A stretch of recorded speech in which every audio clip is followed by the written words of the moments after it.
আজকে চিকেনটা খুব ভালো রান্না হয়েছে। আমার বাটিতে তো শেষ হয়ে গেছে। আর একটু কি নেব? না থাক, এক্ষুনি ভাববে আমি বেশি বেশি খাই। বাবু, আর একটু মাংস নেই? আমাকে তো কেউ কিছু বলছেই না, থাক এটাই খেয়ে নিই। বৌমা, হ্যাঁ মা, বলুন।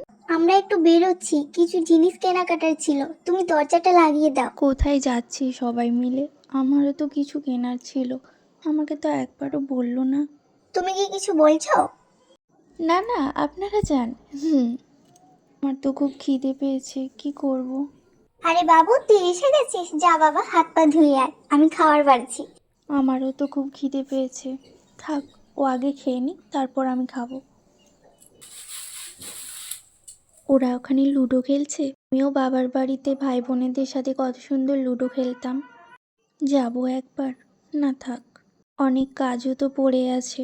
সবাই ভাববে কাজ ফেলে দিয়ে লুডো খেলতে বসে গেছি, কাজগুলো আগে শেষ করে নিই।